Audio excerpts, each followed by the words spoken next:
Hey everyone, what's up? Just going to give our initial thoughts on this Jermell Charlo versus Saul Santos, Canelo Alvarez. His mama called him Santos, so I'm going to call him Santos. But either way, you know, we don't tickle ears on this channel, guys. I hope some of you learned this. You know, even to my own detriment, I could easily, I think, spit syrup, you know, and kind of sell out and for subscribers and clicks and views and things like that. But we always keep it a buck on this channel. This fight, it is a prime example of one fighter being overestimated and the other fighter being underestimated. Canelo, he's not as dominant as people like to admit. He loses a lot of rounds. He has a low volume, less active style, you understand, and he does that because his style is based on conserving energy. So you're going to see minimal activity during his rounds and things like that. Rounds are going to be very close. And Canelo, you know, it's no secret, you've had plenty of controversies in your career, and it's because, you know, you don't really build separation against your opposition. You know, this is why oftentimes a lot of people say that so-and-so got robbed, or this guy really beat Canelo, and this and that. Now, in other performances, such as the Danny Jacobs fight, you know, 2 of the 3 judges' scorecards had it 7-5. You understand? So, you know, you only beat drained Danny Jacobs by 1 round, you know, and the TV and the teleprompter and everything was praising everything Canelo was doing.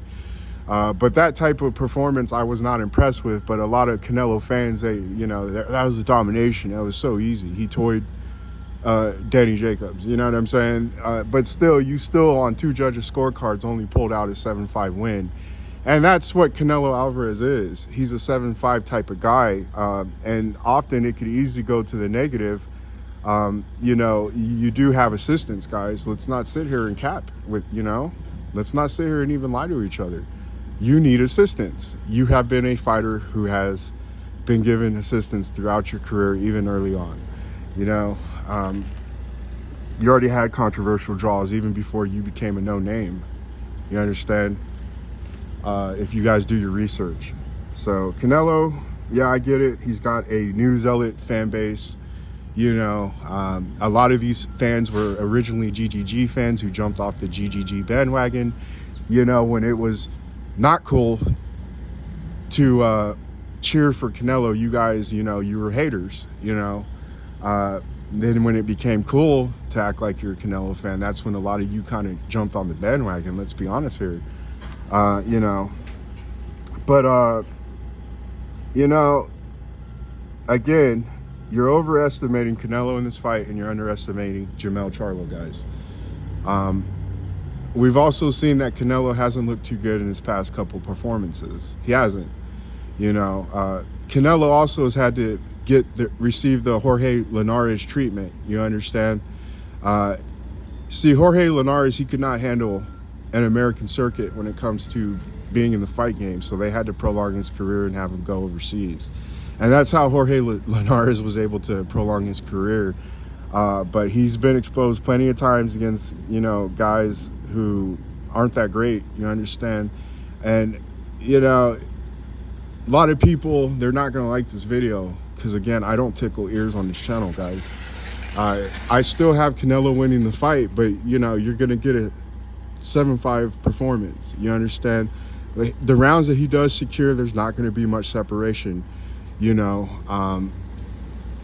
There's not going to be too much domination. Now, a lot of you are going to say Brian Castano. Yes, guys, I had Brian Castano winning the first fight, guys. I did. Also, with the Harrison fights, he was outboxed in the first fight. He was getting outboxed majority of the rounds on the second fight. So Jermell, we're not trying to hype him up either, guys. But you know, Jermell has mental issues, him and his brother. And I know Jermell's over here kind of buck dancing and everything because he's all about that payday right now. But Jermell, what I like about him, he's a guy who knows how to fell up. You understand? Yeah, you'll lose the first fight, but you will come back. You will make a slight adjustment here or there or whatever else. You know, we're just not going to flat out hate on Jermell Charlo. You know, he has a very good chance of beating Canelo. He does. He has athleticism. He has special effects, guys. He does. When he can't keep a clear, calm, cool head, he's a dangerous fighter. You know, even to the Terrence Crawford fans, I tell them, like, you can't underestimate Jermell Charlo because he's got special effects. He's got explosiveness.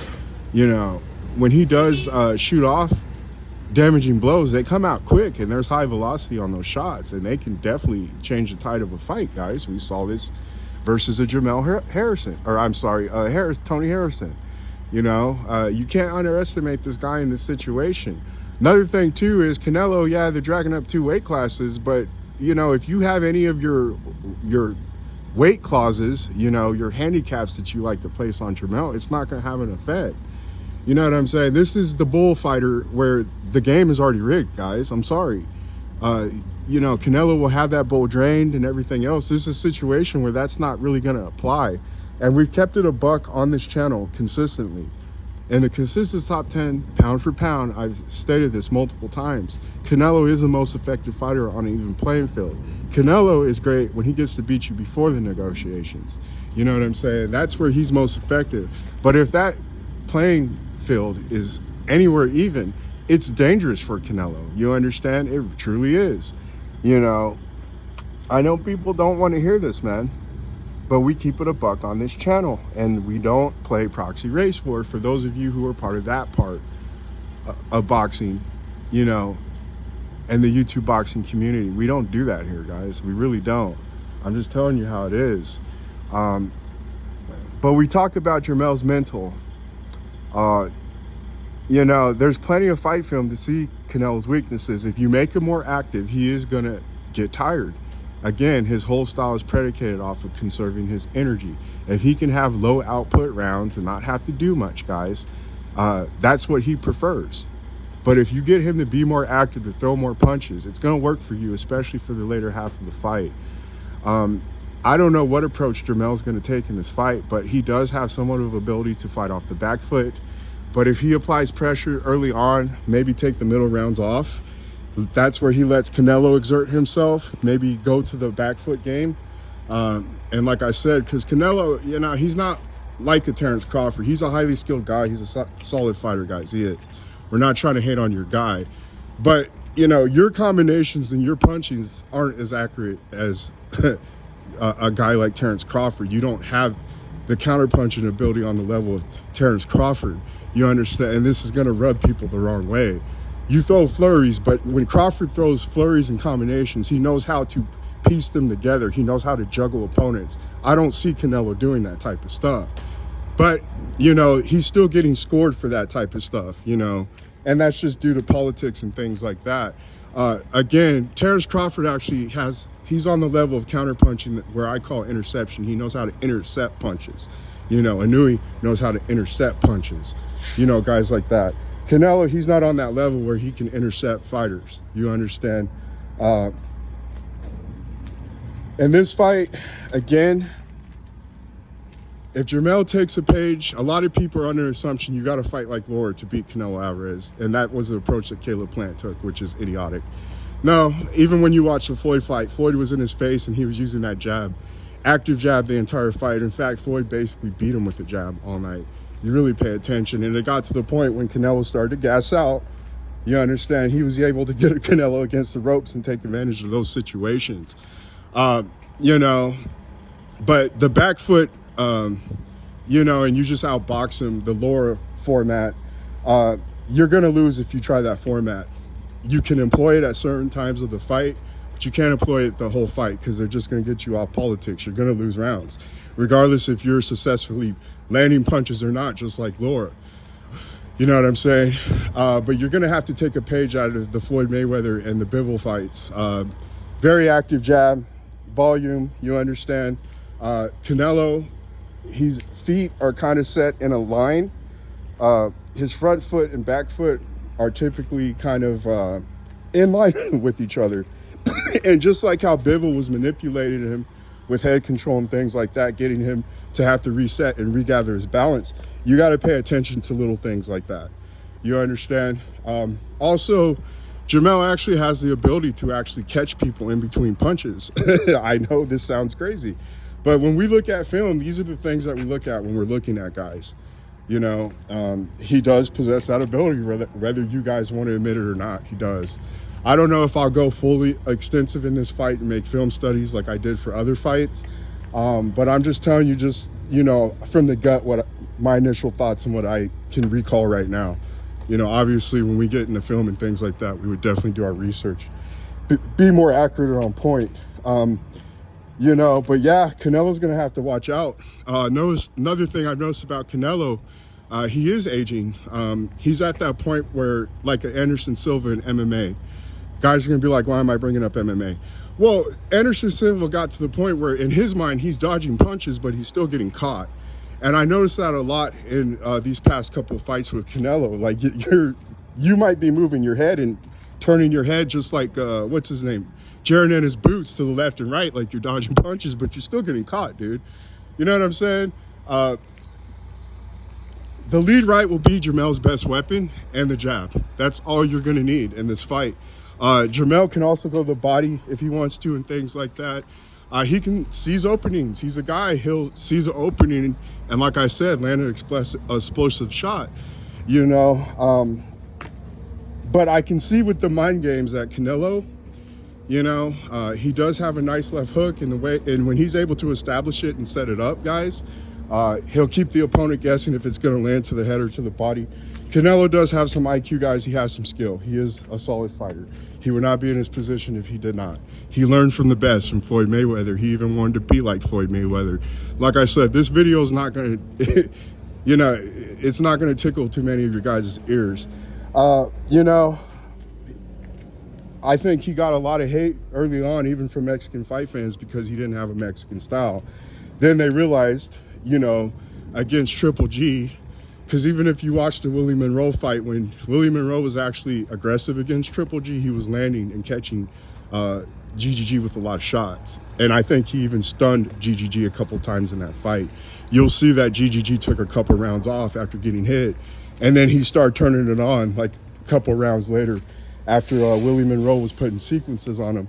But that type of style, given the fact that GGG didn't have a back foot game and things like that, you can see why that was successful against him, you understand? And listen, guys, I'm one of the only people you'll sit here and find and tell you I can also prove it, that I had Canelo winning the first Triple G fight. You understand? I know that's going to be a controversial take. But when we examine film and we talk about these fake jabs and people giving people credit for jabs that aren't even landing, that was GGG's best weapon in the first fight, and stamina. Because again, we all know Canelo gets tired. You know, and I'd be willing to do a film study on that. We go over the rounds. I gave Canelo rounds 1, 2, and 3. I think he had the best case for round 6, and of course, the best case for rounds 10, 11, and 12. I think that's actually a place where too many people drank the Kool-Aid, and the influence that, you know, and the suggestion that the TV wanted you to think happened. You know, again, I think I could kind of shed a lot of light on that situation. I do have Canelo Alvarez winning, though. It's going to be a 7-5 type fight.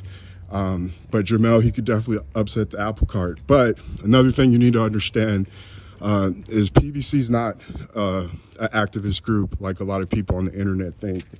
Al Heyman is not an activist for his own people. He's not. Al Heyman is a guy who serves, you know, money. That's it. And he's a guy, the only color he cares about is green, guys. Okay? Politics will still be in the favor of Canelo Alvarez. So that's another thing Jermell Charlo's team needs to understand.